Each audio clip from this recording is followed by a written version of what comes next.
Hey there, joy seekers. Welcome back to Find the Joy with Jen. I'm Jen, and I'm so glad you're here. I created this space just for you. It's a place where we can talk honestly about the messiness of divorce while holding tight to our faith. If you're walking through the heartache of divorce right now, I want you to know you are not alone and you're not powerless. There is still hope, there is healing, and yes, there is joy ahead for you. Today, I want to share three empowering truths, not just thoughts or affirmations, but deep truths you can begin to practice and lean into, especially in those moments when life feels heaviest. I don't believe there are any magical phrases that will make the pain of divorce disappear, but I do believe in truth. And these three thoughts are grounded in truth. Truth about who you are, whose you are, and what is still possible for you. We will walk through each truth, which means how to practice it, and I will share some real life examples to bring them to life for you. So grab a notebook or just let these words wash over you. You don't have to master them right away. You just need to remember that truth is always available to you. Welcome to the channel where we talk real healing, real faith, and real joy after divorce. Go ahead and hit that subscribe button and let's do this together. Let's dive in. Truth number one. I have God-given strength. What is one thing I can do right now? Let's be honest, divorce can make you feel like you're drowning in things you can't control. Legal timelines and co-parenting conflicts and finances and loneliness and the future. It's all unknown. But when we stay stuck in everything we can't do, we disconnect from the power we do have. And here's the truth. God never expected you to do this alone, friend. He has already given you the strength, the wisdom, and the resources to take one step forward. Just one. You don't have to see the whole path in front of you to take your next right step. Just focus on what is the next step for you. I remember working with a client a couple of years ago. We'll call her Laura. She came to me devastated, feeling completely paralyzed by everything she was facing: court custody, job insecurity, a spouse who was spreading lies about her. When we started working together, I asked, what is one thing you could do this week that would bring you peace in your home, wherever you go? She paused and said, I guess I could turn off my phone for an hour in the evenings and just be with my kids, not worry about anything else. That one small decision made from her higher self shifted everything. She stopped reacting and started responding. It gave her time to just be and remove all the distractions that were going on in her life. It wasn't perfect, but it was empowered. And that's the key. Not how do I fix everything, but what is one step I can take with God's help today? Maybe it's reaching out for support. Maybe it's just praying, even when you don't know exactly what to say. Maybe it's making that appointment, setting that boundary, or just making your bed and getting dressed for the day. Start there. That's the voice of your empowered self, the version of you who's walking with the Lord, trusting Him in this journey, not the anxious part or the people pleaser part or the broken part, the divine part of you, your true self. So practice asking the question, with the strength that I have from God, what is one thing I can do right now? It brings you back to the present moment and to your power. Truth number two, my worth and value do not change. Have you ever thought, maybe I just wasn't enough? I see you. Divorce can trigger deep shame, especially when you're someone who values commitment and faith. But let me be clear. Your worth and value are God-given and do not change. It does not matter what mistakes you have made. It does not matter how broken your life feels right now. I like to say that we are all like a $1 million bill to God.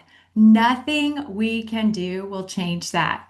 You may feel a little torn, a little crumpled, a little weathered, but your value does not change. It is still 100%.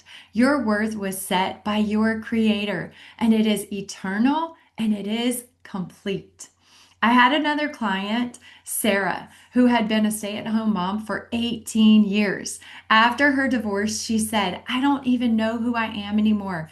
I feel useless, like I have nothing left to offer. So we started gently untangling her value from her roles, her kids, her marriage, her productivity. And every time she began to spiral, I reminded her that pain you feel, it is not because you are worthless. It is because you are grieving. And grief is not a reflection of weakness, it is a reflection of love. If you have ever said, I should be further along, or I shouldn't still be crying, pause that voice. Recognize it does not come from your Savior. Remember what He says. The worth of souls is great in the sight of God. He didn't say, unless you're divorced. He didn't say, unless you've made mistakes. Remember, your value is not based on what others see. It is based on who He knows you really are. So here's the thought I want you to practice. This pain is real, but it does not change my worth. Put it on a sticky note. Put it on your mirror. Save it as a screensaver on your phone. Say it out loud when you are comparing yourself to someone who seems to be doing better. Remember, you are not behind. You are not broken. You are becoming and evolving into that better version of yourself, friend.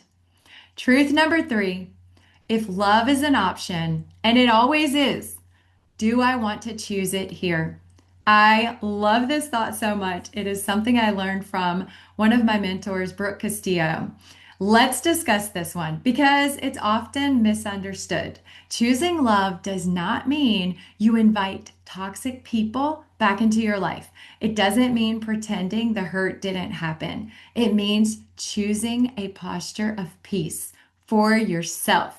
When I was stuck in my own divorce, I had someone say to me, if you could just be a little more Christ-like, you wouldn't be so upset.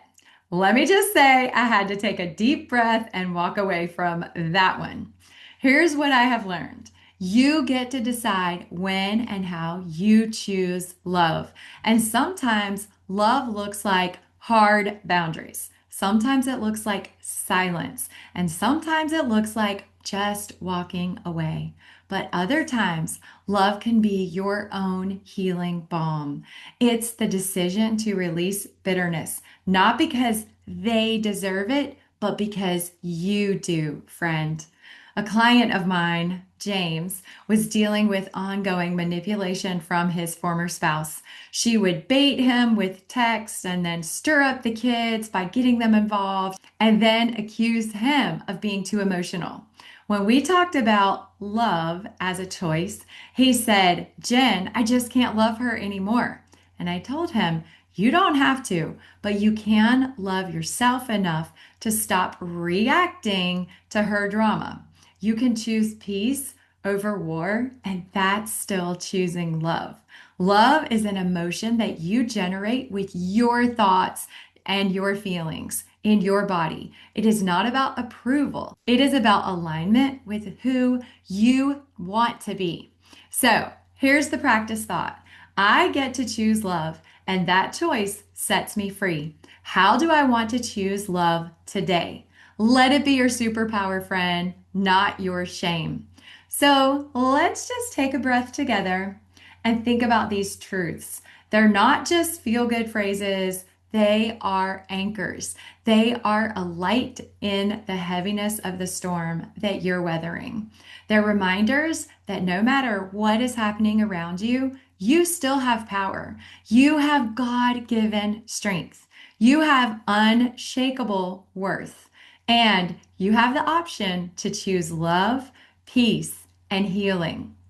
This week, I invite you to choose just one of these truths Write it down, say it out loud, and practice it. Maybe when you're driving, maybe when you're journaling, maybe when you're facing a difficult moment with your former spouse or your kids.